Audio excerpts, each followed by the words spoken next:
through these experiences and with many different age levels, I realized that learning is not only about learning vocabulary or grammar. It is also about how people structure ideas, how they think. Helps your belief change, Mhm. help makes you see things in a different way. And the concept, for example, of success, right? The leitmotif is change, right? Changing career, changing country, but also changing approach to success, to career, to the way we see different cultures. So once you are determined, and once you know what you want, once you start trusting your inner guidance and intuitions rather than those around who you are not even sure about. But as I mentioned from the beginning and emphasized a few times, I have always been an open person, open to learn, open to Yeah. understand, open to explore.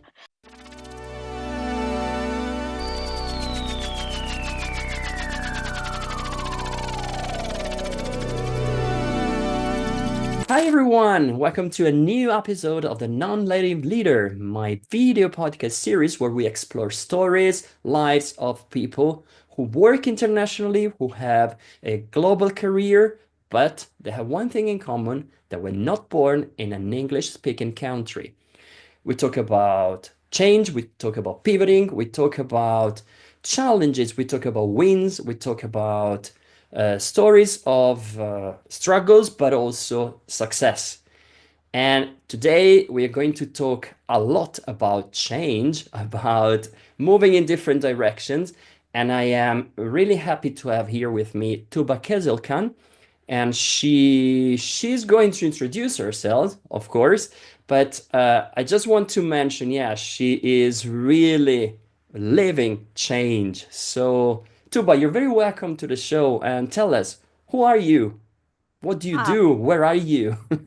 thank you so much for this amazing welcome, this warm welcome, Danielle, and thank you so much for inviting me. So I'm truly happy to be here and really appreciate the reflective perspective for your podcast because those individual experiences and this kind of international experiences are often talked about in practical terms, but it also has deeper psychological, intellectual transformation.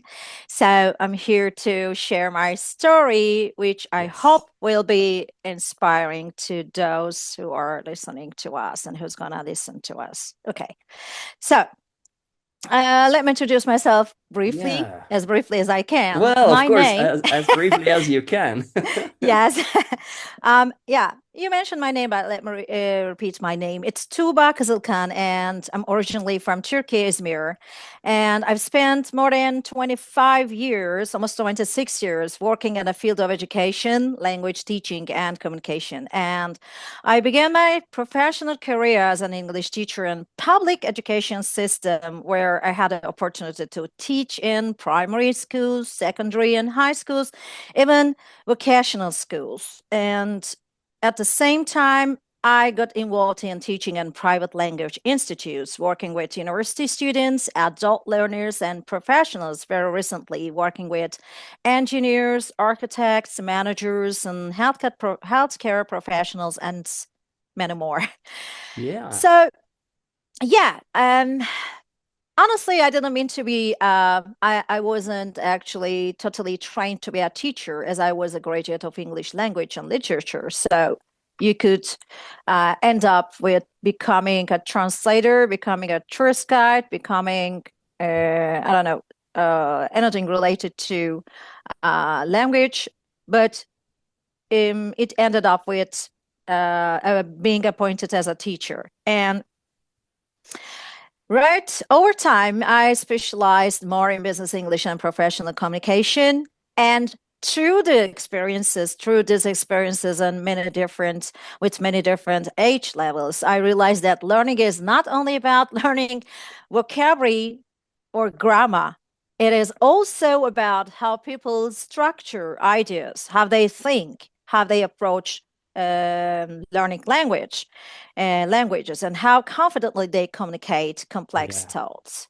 So all these insights, particularly in COVID-19 period, somehow the period accelerated my professional development. Yeah. I stepped into a second bachelor's degree and I finished that. And I also finished my master's degree in English language teaching at an international university, and also gained some new skills, which opened new doors and leading me to new paths like Yeah, mind because mapping, visual thinking. you're not doing teaching these days, are you? No, I'm not. Exactly. I Yeah, ended this is why my, I'm yeah, curious. Yeah. So tell yeah, us a bit yeah. more, yeah, about that. Yeah. Sure, sure.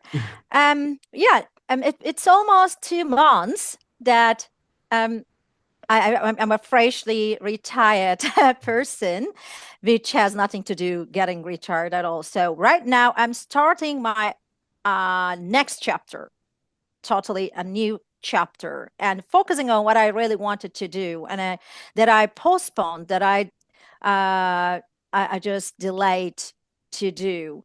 So it's more, my recent focus is more on clarity, clearer Right. thinking, and stronger communication, and strategic thinking, and presentation skills.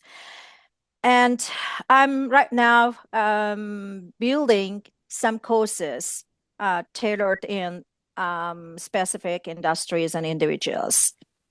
And I'm still on my way of learning new skills. Of So course. this is definitely a new chapter. It's nothing. It's not that I ended my teaching career, but I just I'm just building it in a new way, in a new position, in a new ecosystem, environment, country, and a totally new position, I could say. Right. So kind Talking of about combining change, it. huh? Talking about change.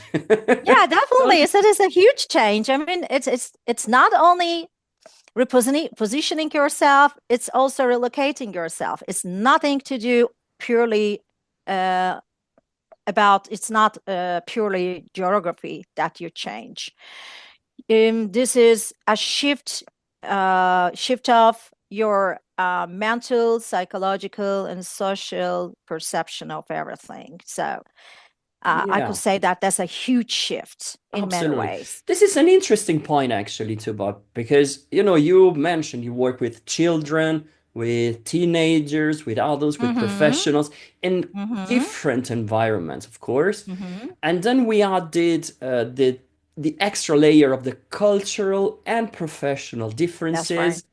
So really, I'd be interested to know, like, Mm-hmm. how living and working with different cultural, professional environments, how do they reshape the way a person thinks, the way a person makes decisions, and Mm-hmm. in your case, the way a person leads others. So tell us a bit more about this. Of course, I think I've always had the background for this. So I was quite ready to work internationally and in a multidisciplinary and multicultural way. I started writing in English and German, apart from my mother language, Turkish. And I mean, I started writing poems and articles and diaries in other languages starting at the age of 10 or 11. And I always was fond of researching other cultures, and I think I always had that multidisciplinary mind, and just trying to see the bigger picture. And yet, 25 years of um, 25 years of keeping up the same profession in the same environment, which builds a huge comfort zone for you. Oh, yeah. That's a great obstacle. I mean, the comfort zone, what we define as comfort zones, can also be considered as cages, and from another perspective. So Mm. that's what it was. And right now, ending that career, which lasted for 25 years, which is, I think, a very long time. So starting working much more internationally, and it has its roots for more than 7 or 8 years, as I started appearing on international webinars as an international speaker.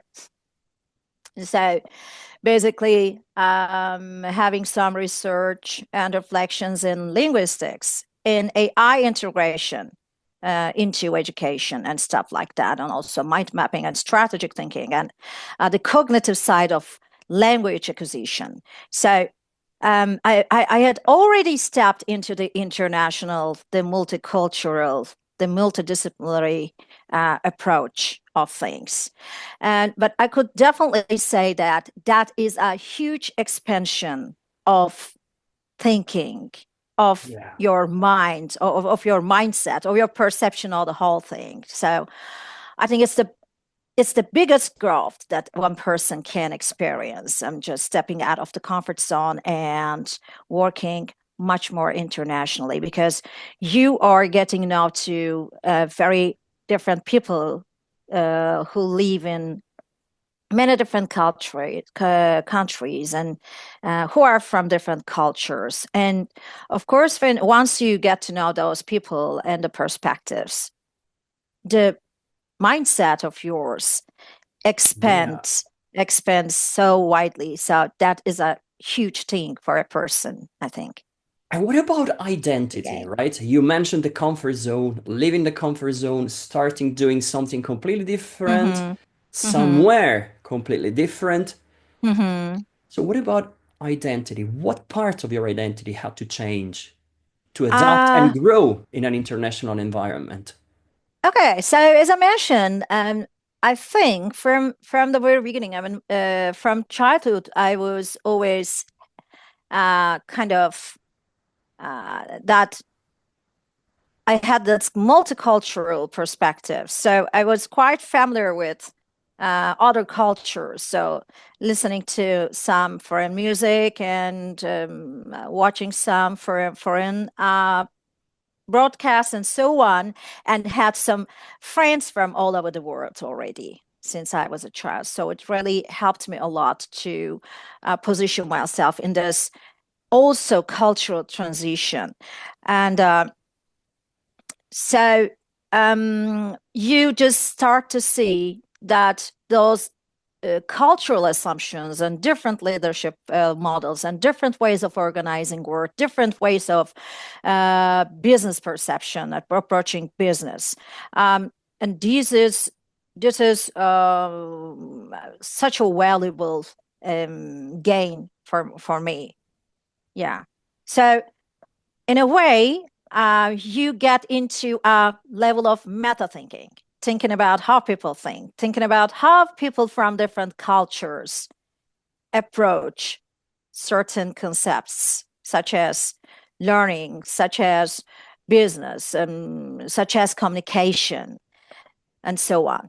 So, yeah. Yeah. And that obviously makes helps your beliefs change, Mm-hmm. help makes you see things in a different way. And the Yeah. concept, for example, of success, right? So we have this Mm-hmm. idea of success, career success, but Mm-hmm. and probably some of these ideas have shifted Mm-hmm. once you Mm-hmm. started being more international and more open to the Right. international world. So Right, I don't Daniel. know, one belief that you had about career success before you're leaving your comfort zone, one belief Uh-huh. that you no longer believe today. I'm curious. Oh, okay. So I have a perfect answer for this, and I really would like to emphasize this for our audience, which is I have just heard this hundreds of times from all around. It was, I'm not young enough to start from the beginning. And I'm not brave enough to get out of the comfort zone. And I don't have the necessary conditions that will enable me to focus on what I really would like to. These are all kind of excuses. Trust me, these are all excuses. I'm not at a very young age. And as I mentioned, I even ended my career, and I just gained a retirement, which means that I'm not very much young. And I will also be relocated to another country, not even city, but country. And not necessarily do I have all these necessary conditions, to be honest. I'm just going step by step, slowly by slowly, but persistently, getting closer each and every day, taking sometimes baby steps. One little baby step is better than just like jumping so very widely at once. Just baby steps are enough to go forward, to keep on a track. So what I really would like to emphasize is um, the perfect time will never come. And it is never, ever truly late to start all over and to start your new life and whatever you would like to focus on. It's all in your mind that makes you stop from starting your new career, your new life, your new path. So once you are determined and once you know what you want, once you start trusting your inner guidance and intuitions rather than those around who you are not even sure about, that get you correctly, that understand you, then I just would like to reflect you have all the resources within you. Once you expand your mindset, once you start trusting yourself and also trust the process, then the rest somehow unfolds, even through baby steps. That doesn't mean that once you are determined, everything flows out of a sudden. This doesn't happen. But I can say it's not about age. And let me share the approach of my students, which was really very inspiring to me, which was very encouraging. I was totally encouraged by my students, teenagers, and they were usually eighth grader. And they told me, okay, teacher, we are very much aware that you're not happy at all. You love us, you love teaching a lot, you love your job, but somehow you are not happy. You're not content with what you do because you have so much more to do when you are not allowed to do that. So we are encouraging you to follow your intuitions and go and follow your own path. And we believe in you. That was amazing. I mean, I always said It this to my was, yeah. students for 25 years, and now I heard this from my students, and I no words would be enough to reflect our emotions. And yeah, the tears and the huggings and everything, and all everything was just lots of going on there, and Yeah. during this farewell period. And I can say I was really encouraged by my students, so that was amazing. And I knew that they totally understood me perfectly well, and they Yeah. encouraged me to follow my own path, even if they were very, very sad that I was leaving, because I was one of the teachers that who was teaching not by books but by heart, not from books but by heart. So this is a great point on emotions, Tuba, because Mm-hmm. you obviously have given us an overview of the fact that you were feeling some, well, negative emotions because your students could feel that. They could Yeah. see that you were not happy. I mean, Mm-hmm. you were obviously, you had a great relationship with them, and so they could see Mm-hmm. that you were not happy. And so they somehow helped you with the transition from the negative emotions to the positive emotions that you're showing today. So I don't know, I would like to explore this point a bit more, if you don't mind. Oh, So the sure. fact that uh, the negative part turned into positive and gave Mm-hmm. you renewed energy. Also thanks to the people you were working with, of course. And so how has this changed you today? Mm-hmm. Mm-hmm. They already reflected the emotions ending up my career for which lasted for 25 years. And I also had to face with the moments of uncertainty and frustration and even the temporary self-doubt. I know that I am a quite resilient person, yet um, I sometimes felt like, am I on the right path? Am I too brave to start everything from the very beginning? I mean, I'm not at a young age and then everything. And the bureaucratic procedures sometimes they could be very discouraging. So the systems which were slowing down my process. So I was sometimes stuck, but on the other hand, I always had this encouragement of being supported by professionals who experience the same thing. Um, the transition never happens out of a sudden. You always have to adapt yourself. You have to experience and face with some certain emotions, the ups and downs. And but the thing is that keeping on the track, being persistent, and keeping always determined, and also being surrounded um, by the people who have already experienced, who have already been there. That is truly encouraging. So I would highly recommend, I would highly encourage people who are on such process or who are considering or who might be reconsidering their comfort zone and everything, that not those people who fully understand or who even partly understand or who had already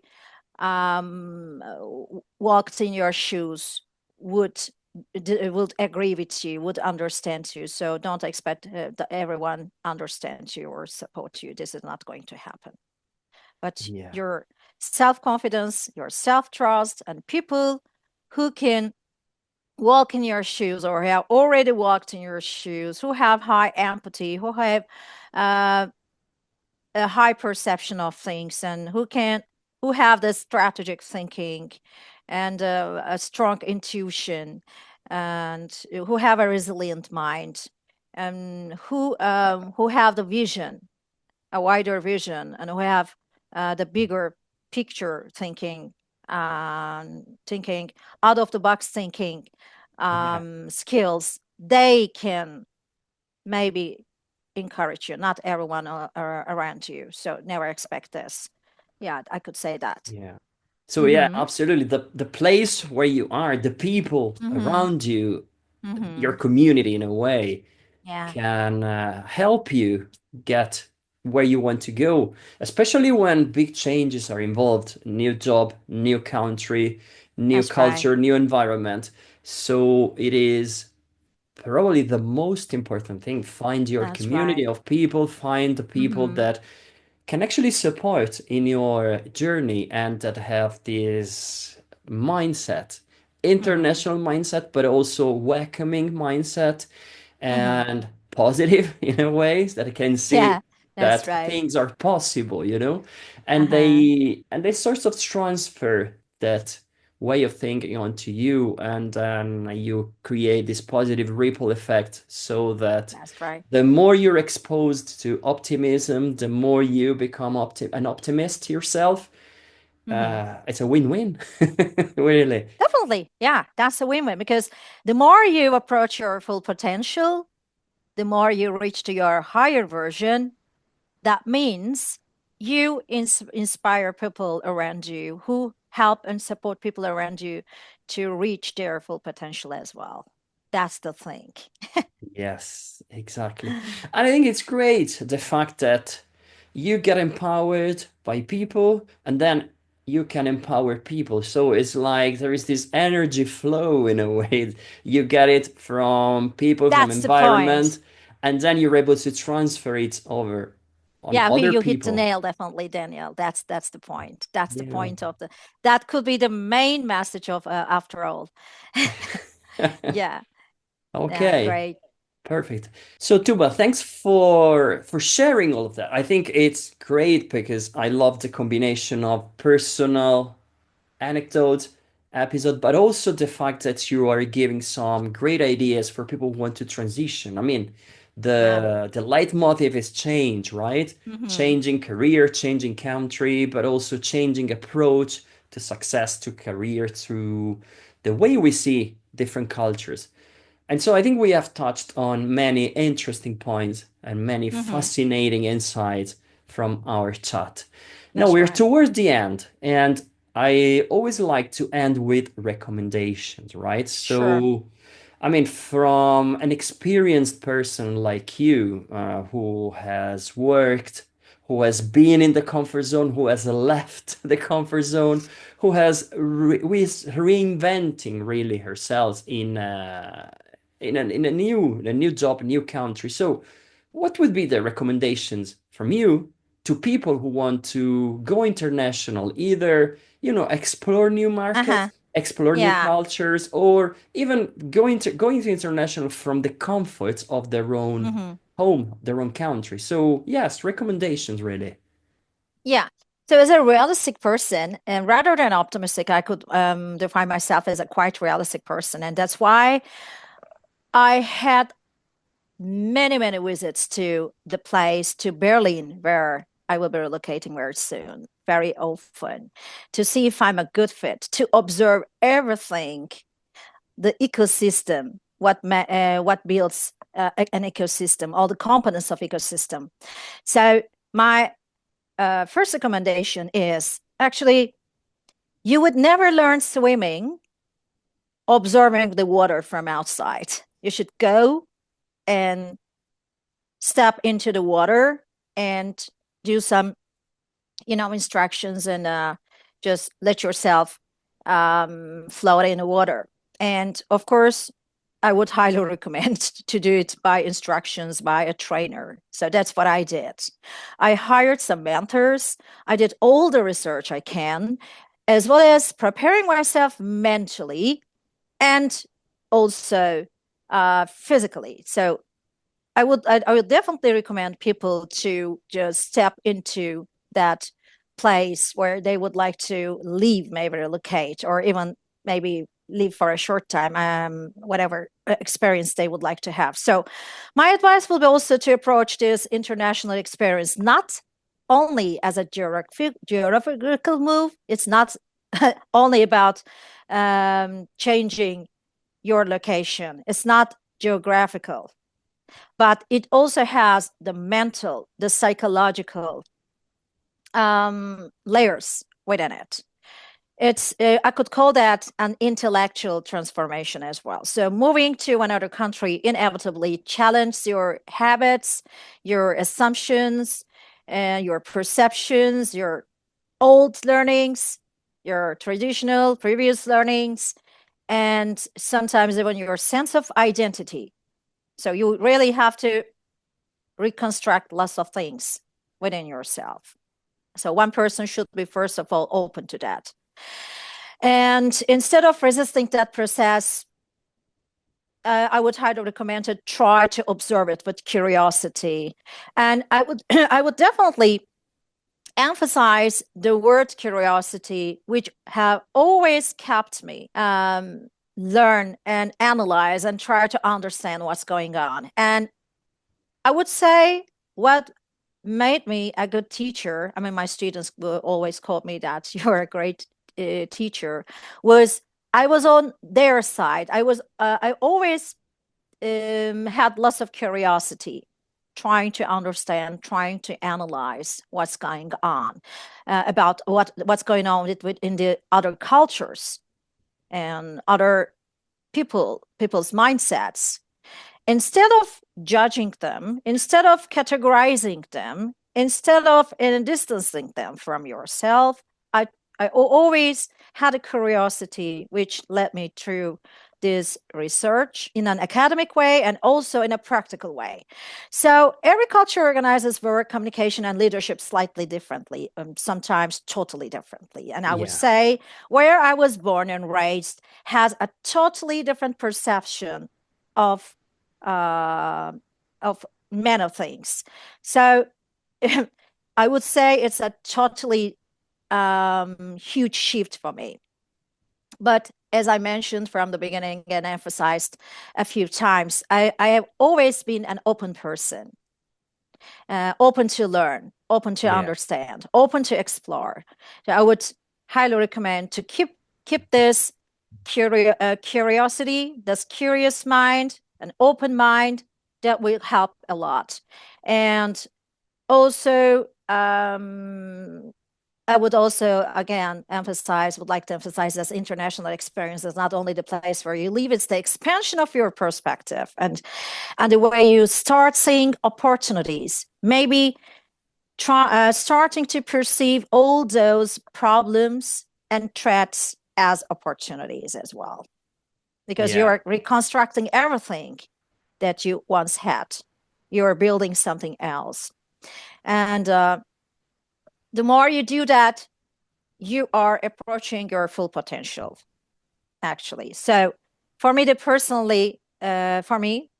journey has been a reminder that learning never truly ends. Yeah, Exactly. whether we are teachers, professionals, leaders, managers, directors, or I don't know, between jobs, we can be having a pause between jobs and everything. That's totally okay, and I think it's a great opportunity to discover yourself, rediscover yourself. And we are all continuously learning how to understand the world more clearly and to communicate our ideas more effectively. Yeah. Yeah. Wow. So moving from a place of curiosity, getting out Yeah. there. I mean, yeah, the world is full of opportunities. You don't necessarily need to go somewhere else, but you have opportunity also where you are, and you can go international from your house, from your home, from your place. Opportunities are there. It's all down to having this curious mindset, this open approach. And yes, I think it's the best recommendation. So try, go there, experiment, connect with people, stay open, keep learning, keep improving, keep challenging yourself. I think it's the best advice. So thank you, Yeah. Tuba. Oh, that was quite my pleasure. And one more thing, just a trigger to think about for the audience. I really would like to our audience to think about what the comfort zone means and what it beholds. For example, is it the is it really a zone that providing them everything they need, or is it an obstacle to reach their higher version and fulfill their potential and life mission? What is, I think, more important. So should we be calling it the comfort zone, or is it a cage preventing us from reaching our full potential? Maybe a little Yeah. trigger to think about. I like it. So, comfort zone or cage? Well, I would invite people to reflect on this and to, I don't know, to really actually reflect and consider what's going on in my life. Am I feeling comfortable or am I in a cage? And it all starts from there. Then be curious, stay open, and keep learning. Yeah. That's fantastic advice. So love the final trigger too, but so I think that is food for thought, definitely for people listening and watching. And so, on this note, I would love to thank you again for being with me, for sharing your story, for giving so precious advice to me, to everybody watching and listening. And so, thank you again. And thanks everybody for sticking around, for watching, for listening to us. I thought it was a very inspiring chat, and I'm sure going back home with a lot of new ideas, and I'm surely not going to stop. So thank you. Thanks, Tuba. And Yeah. yeah, see Thanks you. again, Danielle, for having me here and letting me share my thoughts and experience and insights. And hopefully, the audience will get their own takeaways from this conversation. Thank you Thank, so much. absolutely pleasure. Thanks, everybody, and I will see you in the next episode. Bye.